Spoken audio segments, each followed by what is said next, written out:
भक्त वत्सल जगन्नाथ जब प्रेम के धागे से बंधकर चल दिए, महाप्रभु बंगाल की पावन धरती पर रामदास नाम के एक परम भक्त रहते थे। उनका जीवन जगन्नाथ जी की भक्ति में ही बीता था। नियम अटूट था। हर एकादशी पर बंगाल से पैदल चलकर पुरी पहुंचना, वहां समुद्र स्नान के बाद महाप्रसाद ग्रहण करना और रात को शयन आरती के पश्चात मंदिर के सिंहद्वार पर बैठकर प्रभु के नाम का कीर्तन करना। समय का चक्र धीरे धीरे रामदास वृद्ध हो गए। शरीर शिथिल पड्डीडियच गया। पैरों ने साथ देना छोड़ दिया, पर मन अब भी जगन्नाथ धाम की गलियों में ही दौड़ता था। उनकी व्याकुलता देख जगन्नाथ जी का सिंहासन डोल उठा।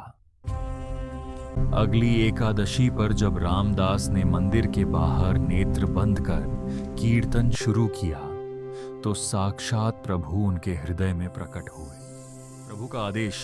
जगन्नाथ जी बोले, रामदास, अब तू पुरी मत आया कर। तेरी जर्जर देह को कष्ट में देख मुझे पीड़ा होती है। रामदास की आंखों से अश्रु बह निकले। प्रभु, यदि दर्शन न हुए तो ये प्राण शरीर छोड़ ढा देंगे। प्रभु मुस्कुराए और बोले, अगली एकादशी पर तू एक बैलगाड़ी लेकर आना। मैं खुद तेरे साथ तेरे घर चलूंगा। तू दिन भर मुझे निहारना और मैं तुझे देखूंगा। अनोखी यात्रा। अगली एकादशी पर रामदास पुरानी बैलगाड़ी लेकर पहुंचे। शयन आरती के बाद सन्नाटा छा गया। तभी मंदिर के गर्भगृह से एक अलौकिक प्रकाश पुंज निकला। पीतांबरी पहने, मस्तक पर मोर पंख सजाए, पोटली में अपने वस्त्र बांधे साक्षात द्वारकाधीश बाहर आए। बैलगाड़ी देखकर प्रभु बोले, रामदास, ये बैल तो बहुत दुर्बल हैं। मेरे त्रिलोक के भार से ये बैकुंठ सिधार जाएंगे। प्रभु ने जैसे ही करुणा से उन बैलों पर हाथ फेरा, वे नव युवन की शक्ति से भर गए। प्रभु स्वयं सारथी बने और भक्त रामदास को पीछे बिठाकर पुरी की सीमाओं से बाहर निकल पड़े। और प्रहार सुबह जब मंदिर के द्वार खुले तो चारों ओर हाहाकार मच गया। जगन्नाथ जी की विग्रह चोरी हो गई। शंका रामदास पर थी। पुजारियों का दल उन्हें ढूंढते हुए पुरी की सीमा पर पहुंचा। भगवान ने रामदास से कहा, मुझे पास के तालाब की गुफा में छिपा दो।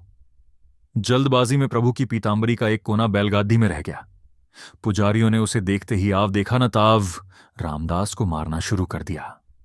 तभी तालाब का पानी लाल हो गया और गुफा से एक गर्जना हुई, मूर्खों, क्या तुम्हें लगता है कि मुझे कोई चुरा सकता है?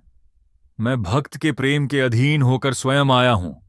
तुमने मेरे भक्त पर प्रहार किया, इसका अर्थ है कि तुमने मुझ पर प्रहार किया है। तुलसी दल और सोने की कील। पंडा पुजारी भयभीत होकर क्षमा मांगने लगे और बोले, प्रभु, यदि आप चले जाएंगे तो हमारा और इस धाम का क्या होगा? जगन्नाथ जी ने कटाक्ष किया, यही अंतर है भक्त और लोभी में। तुम्हें मेरी नहीं, अपनी जीविका की चिंता है। जाओ, मेरे भार के बराबर सोना तौल लो और मुझे मुक्त करो।